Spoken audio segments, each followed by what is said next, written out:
Allah mengingatkan kita untuk terus meningkatkan bekal kebaikan sebelum kita berpulang pada Allah Subhanahu wa Ta'ala. Pastikan semua kegiatan kita punya nilai di hadapan Allah. Jangan hanya punya nilai dunia saja. Kalau cuma dunia saja, apa faidahnya iman yang telah kita yakini itu? Apa bedanya antara orang beriman dengan yang belum beriman? Maka pastikan bukan hanya sholatnya, tapi semua aktivitas hidup kita. Makan kita punya nilai di hadapan Allah. Berpakaian punya nilai di hadapan Allah. Berkendaraan punya nilai di hadapan Allah. Semua kegiatan yang memiliki nilai di hadapan Allah itu disebut dengan hasanah namanya. Disebut dengan hasanah. Karena itulah kemudian ketika kita mengerjakan satu perbuatan, seperti saya mau minum misalnya, maka saya niatkan minuman ini untuk mendapatkan ridha Allah.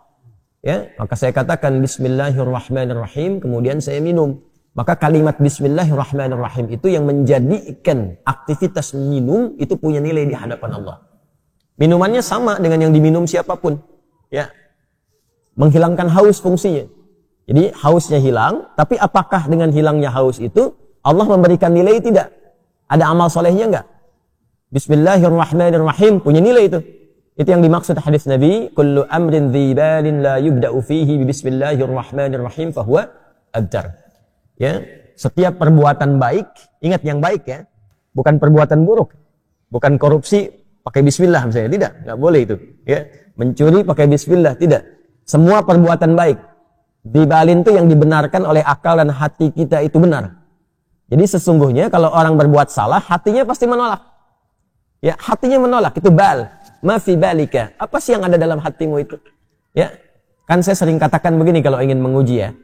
Anda keluar dari masjid untuk ngetes, bukan dilakukan terus, bukan ya. Untuk ngetes, coba iseng-iseng pakai misalnya, dipakai iseng, bukan dipakai pulang ya.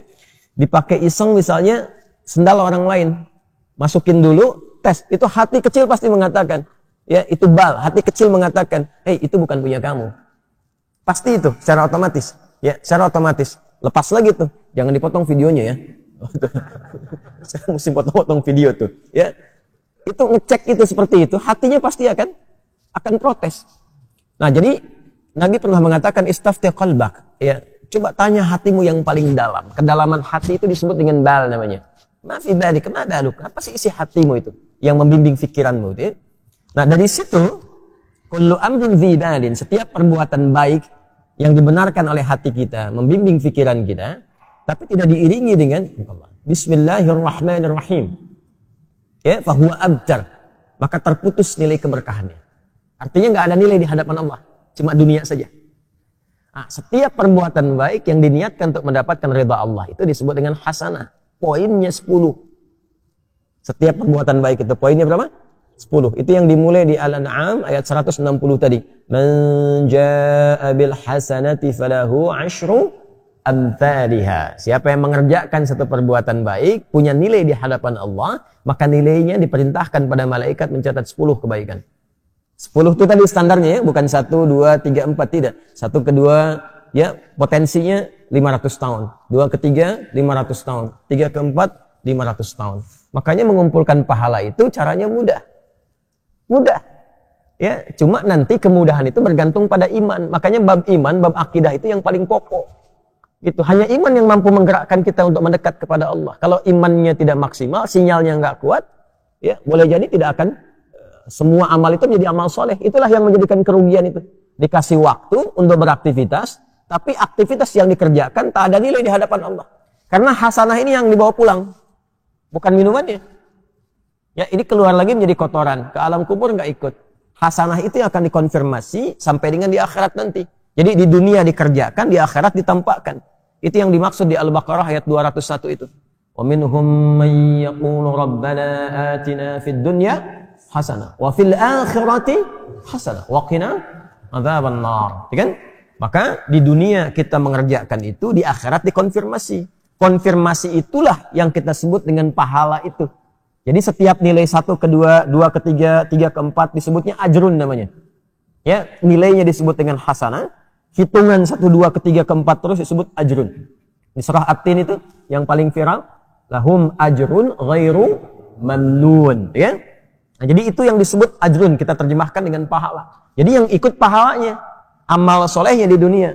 Di alam kubur kan sudah nggak ada amal soleh lagi. Ya, nggak ada amal soleh lagi. Jadi jangan berharap atau berdoa mudah-mudahan di alam kubur masih bisa tahajud misalnya. Enggak. Udah istirahat di alam kubur itu.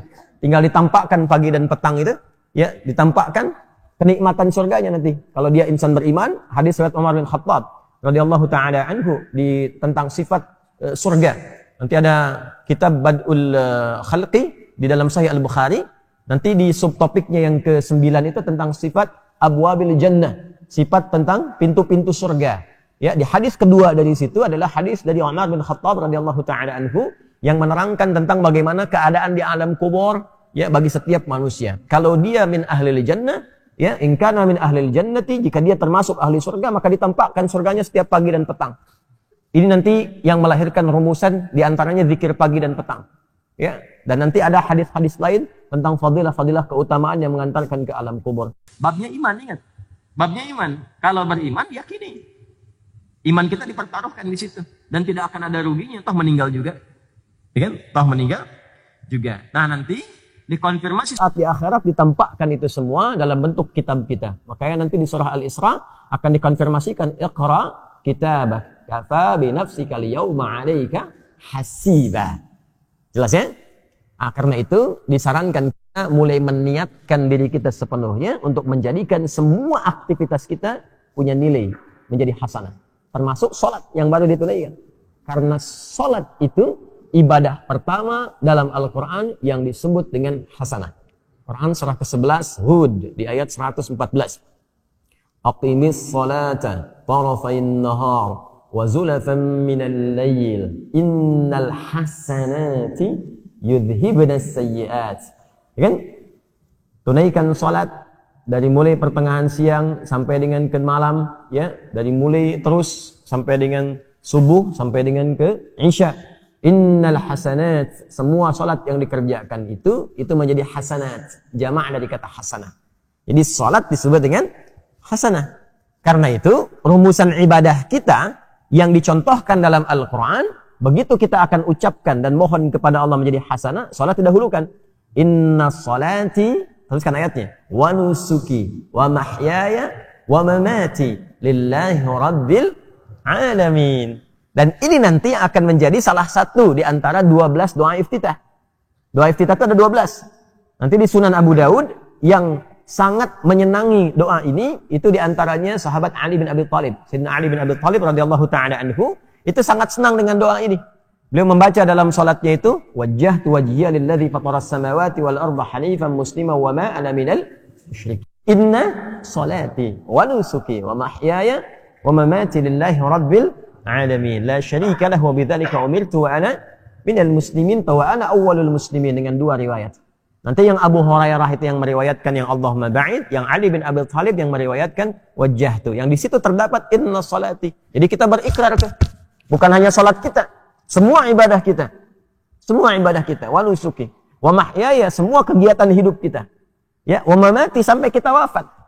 Jadi barusan tuh kita berikrar, selesai salat subuh, mulai selesai subuh ini, semua kegiatan kita mesti punya nilai di hadapan Allah Subhanahu wa taala. Itu ikrarnya. Jangan sampai berbuat maksiat. Awas, hati-hati.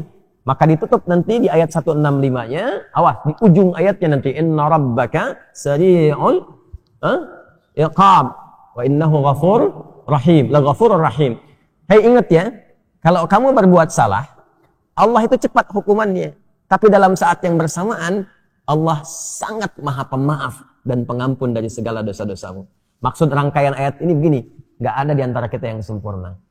Sekarang pun kita ada di masjid, boleh jadi banyak lumuran dosa yang pernah kita lakukan. Ya, tidak ada yang sempurna. Ada kesalahan, mungkin sebelum berangkat ke sini ada dosa yang diperbuat. Ada kesalahan yang dilakukan.